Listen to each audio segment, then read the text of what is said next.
불가리아라는 나라를 아시나요? 많은 분들이 요구르트 정도로만 알고 계실 거라 생각해요. 물론 저도 과거엔 그랬습니다. 굉장히 작은 나라거든요. 국토 면적은 경기도 정도 사이즈에 인구는 1000만 명이 안 돼요. 서울보다 적다는 거죠. 그런데 불가리아는 이렇게 불리한 환경에도 불구하고 전 세계에서 3등을 했어요. 혹자는 3등이면 잘 못한 거 아니냐고 할지도 모르지만 메달 개수가 적을 뿐이지 수많은 신기록들도 세운 나라예요. 그리고 2등은 중국이고 1등은 러시아예요. 모두 다 아시다시피 중국과 러시아의 인구와 국토는 불가리아와 비교할 수가 없죠. 인구 대비를 생각해보면 불가리아가 압도적으로 잘한 거예요. 그리고 실제로 그 엄청난 미국, 천조국 미국보다 불가리아가 약 1.5배 정도 더 많은 메달을 땄습니다. 엘리트 중에 엘리트가 바로 불가리아예요. 그렇다면 불가리아는 어떻게 해서 역도 강국이 되었을까요? 그건 바로 이반 아바지예프의 시대로부터 시작해요. 좀 더 간단히 이야기해보자면 세이드의 모든 걸 올인한 전술이었죠. 이반 아바지예프가 1968년도에 불가리아 역도팀 수장이 되고 나서 그때부터 엄청나게 많은 메달을 따기 시작했어요. 12명의 올림픽 메달리스트와 57명의 세계 챔피언들을 만들어냈죠. 이 놀라운 성과로 인하여 아바지예프의 훈련법은 다양한 나라들로 전파가 됐어요. 이란, 그리스, 터키 등등이 있죠. 실제로 나라별 기록을 보면 그리스, 터키, 이란은 역도를 굉장히 잘하는 나라예요. 아바지예프는 이렇게 생각했어요. 첫 번째, 무언가를 잘하려면 어떻게 해야 하는가? 잘하고 싶은 걸 최대한 많이 하자. 두 번째, 역도와 파워리프팅 같은 스트렝스 시합의 본질은 무엇인가? 무거운 물건을 딱 한 번 드는 것. 첫 번째로 불가리안 역도팀들은 운동을 딱 세 가지만 했어요. 스쿼트와 용상과 인상이죠. 무언가를 잘하고 싶으면 잘하고 싶은 걸 해야 한다는 바로 세이드 원칙에 입각해서 훈련한 거죠. 그리고 역도에선 단 한 번만 무게를 들기에 실제 훈련을 봐도 대부분 1회에서 2회 정도를 들었죠. 관심 있는 분은 제가 전에 찍은 굿소련 영상 보시면 될 것 같아요. 두 번째로 그들은 무거운 걸 많이 들려고 했었어요. 동구권 역도 시스템을 보면 최대 줄 12회까지 운동을 하죠. 역도는 무거운 걸 딱 한 번 드는 운동이에요. 100kg을 100번 들기 vs 150kg을 한 번 들기라면 역도에선 후자가 이기는 거죠. 그리고 블라디미르 자치오스키 박사에 의하면 최고의 스트렝스를 얻기 위해선 맥시머 에포트가 필수라고 해요. 대략적으로 원RM의 90% 정도를 드는 걸 이야기하죠. 이반 아바지예프는 맥시멀 에포트를 최대한 자주 하기 위해서 하루에 최하 6시간 동안 운동하게 했었어요. 자신의 풀파워를 내기 위해선 충분히 쉬어야 하고 그러면 운동 시간이 길어지죠. 하루에 6시간 운동이라고 하면 너무 긴 것처럼 느껴질지 몰라도 현대 역도팀들은 전부 다 하루에 이만큼 운동을 해요. 불가리안 메소드가 현대 역도 스타일의 아버지인 거죠. 역도는 무거운 걸 딱 한 번 드는 스포츠였어요. 그렇기 때문에 이반 아바지예프는 최대한 무거운 걸 최대한 적은 반복수로 많이 드는 걸 목표로 했었죠. 지금 나오는 그림 보이세요? 화면을 잠깐 멈추고 횟수와 세트를 봐보세요. 대부분 1회 반복이에요. 그리고 다른 이야기지만 비욘드 531, 제가 전에 만든 흔히 말하는 야들러에서 나오는 조커 세트도 불가리안 메소드에서 일부분 차용했다고 짐 웬들러가 말하고 있어요. 불가리안 스타일은 이제 진지하게 운동을 하는 사람이라면 모를 수가 없는 개념이죠. 다른 이야기를 하기 전에 간단히 요약하고 갈게요. 불가리안 메소드. 자신이 잘하고 싶은 걸 최대한 무거운 무게로 최대한 자주 든다. 그러면 성공한다.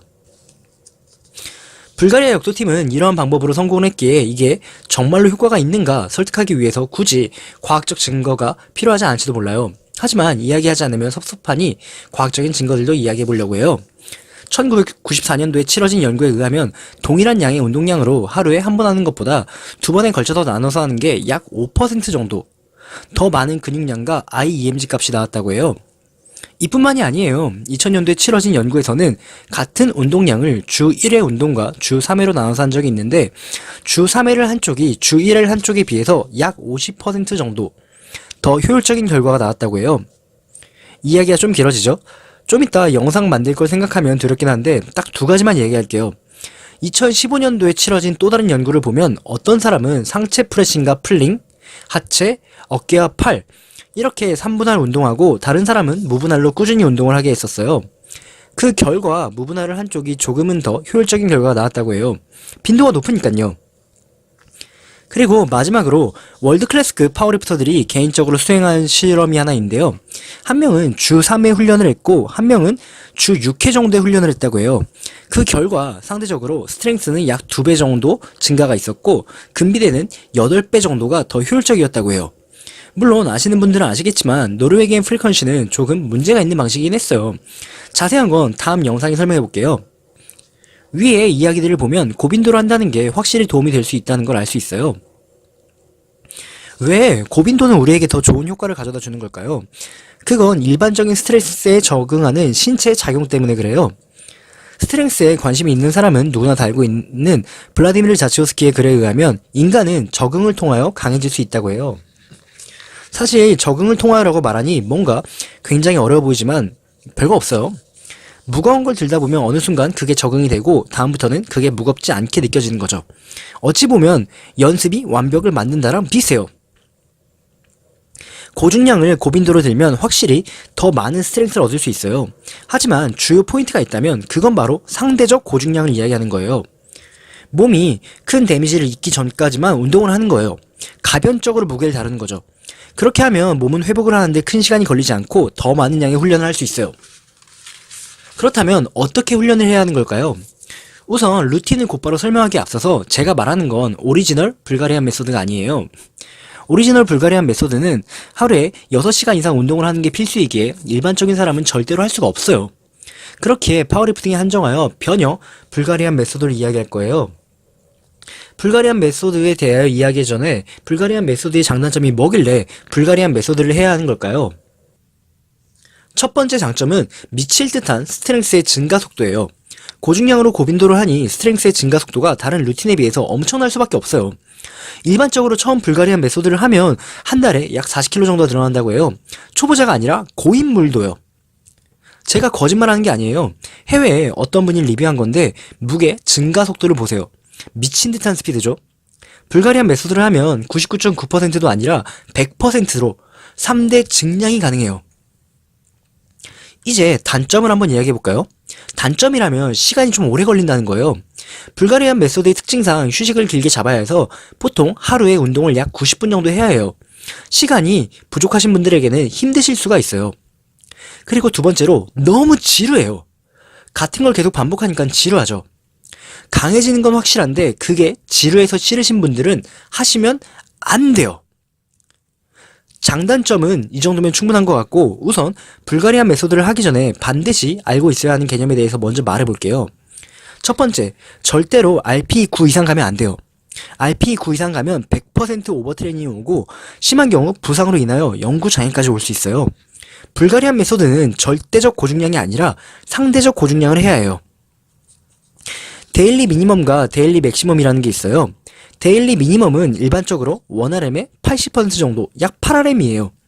컨디션이 아무리 나빠도 적어도 한 번 정도는 들 수 있는 무게라고 보시면 돼요. 그리고 데일리 맥시멈은 일반적으로 1RM의 90% 이상을 말해요. RPE로 따지면 8? 그 정도가 되죠. 훈련 중에서는 절대로 데일리 맥시멈 이상을 넘어가면 안 돼요. 데일리 맥시멈을 훈련 중에 한번 찍으면 그땐 백오프 세트를 하거나 그냥 집에 가세요. 이렇게 말하면 이해가 안 가시는 분이 있으실 것 같아서 설명을 좀 길게 해볼게요. 변형 불가리안 메소드는 무게 숫자 기반으로 하는 프로그램이 아니에요. 정확히 말하자면 상대적 고중량, 즉 RPE를 바탕으로 하는 루틴이에요. 무게는 도구에 불과하고 목적은 RPE예요. 예를 들어볼까요? 어떤 사람의 원RM이 100kg이에요. 그 사람의 데일리 미니멈은 80kg 정도고 데일리 맥시멈은 90 정도겠죠.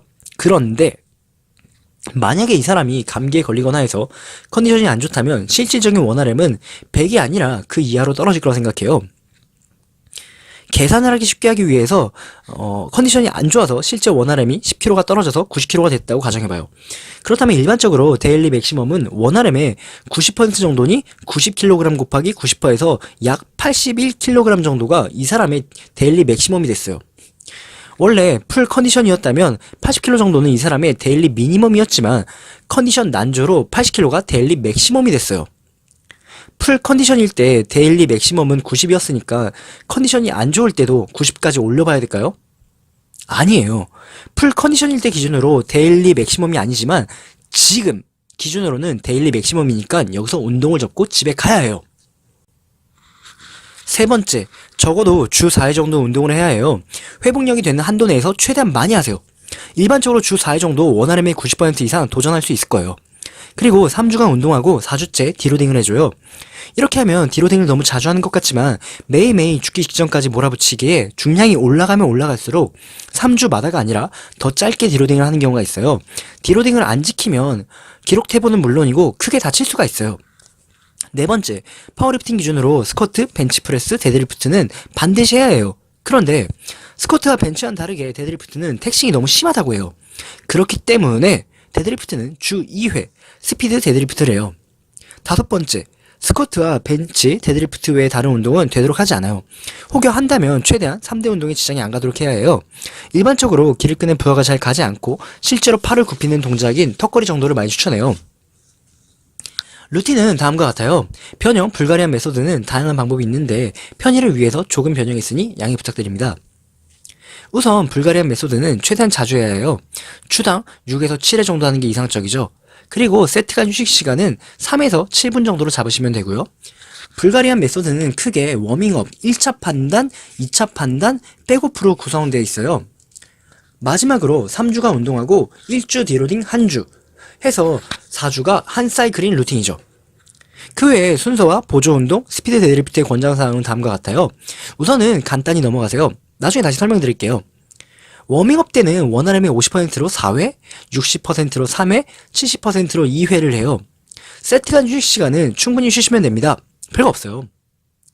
그리고 1차 판단, 데일리 미니멈을 측정하는 시기인데요. 여기서는 자신의 원RM의 80% 정도로 1회 싱글을 합니다.